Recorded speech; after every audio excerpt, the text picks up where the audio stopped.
Bismillahirrahmanirrahim. Rabbim içerisinde olduğumuz bu mübarek Ramazan ayını hayırlara vesile kılsın. İslam ümmetinin felahına vesile kılsın inşallah. Çok garip bir şekilde, hüzünlü bir şekilde bu Ramazan ayına girdik ama elhamdülillah geçen sene belki temennilerimizden birisi, dualarımızdan birisi Ramazan ayının sonlarında Ramazan'ı sonlandırırken bir sonraki Ramazan'a kavuşma duası ve ümidiyle geçen Ramazan ayını sonlandırmıştık. Belki bazı eksikliklerimizden, belki bazı gafletimizden, bazı hatalarımızdan, bazı kusurlarımızdan olsa gerek bu sene itibariyle giriş yaptığımız mübarek Ramazan ayını bazı nimetlerden mahrum kalmak suretiyle giriş yapmış bulunmaktayız. Elbette ki bu bizi hüzünlendiriyor. Geçen sene, bir önceki seneki Ramazan ayında toplu olarak mukabelelerde bulunurken, mukabeleleri icra ederken, toplu olarak teravih namazlarını icra ederken, toplu bir şekilde belki kendimiz iftar yemeklerine, iftarlara giderken ya da misafir ağırlarken iftarlarda bugün itibariyle bundan mahrum kalmışız. Bundan mahrum bırakıldık belki. Ama Müslüman her an ve durumda olumlu bakabilendir, olaylardan ibret çıkarabilendir, ders çıkarabilendir. Biz de bu itibarla bu meselelere bakmak zorundayız. Bu şekilde bu meselelere bakacağız. Ama buna karşılık yine bizim yapabileceklerimiz vardır. Bunu rahmete çevirebilecek adımlar atabiliriz. Bunun için belki daha önceki Ramazanlarda bu fırsatı yakalamamışız ama şu an kendi ailemizle, kendi çoluk çocuğumuzla, kendi evlerimizi bir mescidgah kılabiliriz. Ve bunun mücadelesini vermek durumundayız. Bunun için gerekli şartlar oluşturmak zorundayız. Kendi ailemizle, çoluk çocuğumuzla Kur'an mukabelelerini oturtmak suretiyle, bunu gerçekleştirmek suretiyle mutlaka bunu yapalım. Bu bir fırsattır. Yine aynı şekilde belki daha önce ağırlıklı olarak erkekler camilere gidip teravih namazlarını kılarlarken bu sene itibariyle camilerde bundan mahrum kaldık. Fakat bunu ailemizle, kendi çocuklarımızla, kendi aile efradıyla teravih namazlarımızı kılabiliriz, kılalım. Buna azami derecede dikkat edelim inşallah. Yine aynı şekilde belki de malum koronavirüs hastalığının yaygınlaşma endişesinden dolayı ağırlıklı olarak birçoğumuz evlerimizde kalma durumunda kalıyoruz. Bu süre zarfında da hem içerisine girdiğimiz bu Kur'an ayı itibariyle de evlerimizi birer Kur'an-ı Kerim öğrenilen, Kur'an-ı Kerim öğretilen bir mekana çevirelim.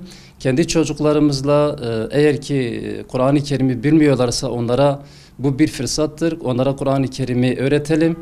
Aynı şekilde şuna iyice dikkat etmek lazım. Çok geniş bir zaman durumu önümüzdedir. Bu zamanı iyi değerlendirmek lazım. Nasıl olsa işte evdeyiz, bir işimiz yoktur, bunu uykuyla geçirelim ya da boş işlerle geçirelim, Allah muhafaza. Müslüman böyle bir yanılgıya düşmemelidir. Bunu da en güzel şekliyle değerlendirmeli. Gerek Kur'an-ı Kerim okumana, yapabilen Kur'an-ı Kerim'in mealini okuma suretiyle ya da imkanı olan yapabilen küçük de olsa bir tefsir okumak suretiyle bu zamanı bu şekilde güzelce bir şekilde değerlendirmek lazım. Aynı şekilde Resulullah Efendimiz Aleyhisselatü Vesselam'ın hayatını bize öğreten kısa da olsa bir eser okumaya çalışmalıyız ve bu şekilde bu zamanımızı değerlendirmeliyiz. Bismillahirrahmanirrahim. Öncelikle bu Ramazan ayının bütün İslam ümmetine hayırlar getirmesini Yüce Rabbimizin merhamet dergahından niyaz ediyoruz. Allah Azze ve Celle mübarek ayın ve içerisinde barındırmış olduğu Kadir Gecesi'nin hürmetine insanlığa bulaşmış olan, insanlığa bir felaket gibi çöken bu hastalıktan, bu salgından Rabbim bütün insanlığı bu günlerin hürmetine kurtarsın inşallah. Dediğiniz gibi zorunlu olarak bizler evlerimize çekilmek zorunda kaldık. İnsanlar evlerinde kalmak zorunda kaldı. Camilerimizde bu mübarek Ramazan camilerimiz mahzun kaldı, mahrum kaldı. Cami cemaatsiz kaldı ve zorunlu olarak bizler kendi evlerimizde kalmaya mecbur kaldık. Her şerde bir hayır var hakikatiyle. İnşallah bizler bu Ramazan ayını kendi evlerimizi camilere çevireceğiz. Kendi evlerimizi mescitlere çevireceğiz. Mescitlerde yapılan ibadetleri, yani teravihtir, mukabeledir, zikirdir. Bütün bu güzellikleri inşallah her birimiz kendi evimizde gerçekleştirmeye çalışacağız. Bunları evimizde yapalım. Allah Azze ve Celle'ye yönelelim. Bu sıkıntının, bu musibetin üzerimizde kalkması için Allah Azze ve Celle'ye yalvaralım. Bu günleri en güzel şekilde istifade etmeye çalışalım. Bu günleri en güzel şekilde değerlendirmeye çalışalım. Allahu Teala'ya yakınlaşmaya çalışalım. Ve her birimiz bu günleri fırsat bilerek kendi eşimizle, kendi çocuklarımızla ilgilenelim. Onların manevi eksikliklerini tamamlayalım ve her birimiz evlerimizi bir medreseye, bir camiye inşallah çevirmeye çalışalım. Hakikaten kalben müteessiriz. Ruhen sıkıntılıyız. Çünkü camiler bizi Allah'ın evine toplayan mekanlardır. Müslümanları birleştiren, kaynaştıran, Müslümanların birbiriyle hemhal olmasını sağlayan mekanlardır. Bütün camiler Mescid-i Haram'ın şubeleridir. Velakin bu bir musibettir, bu bir hastalıktır, bu bir genel yani afettir. Biz bu gözle bakalım buna.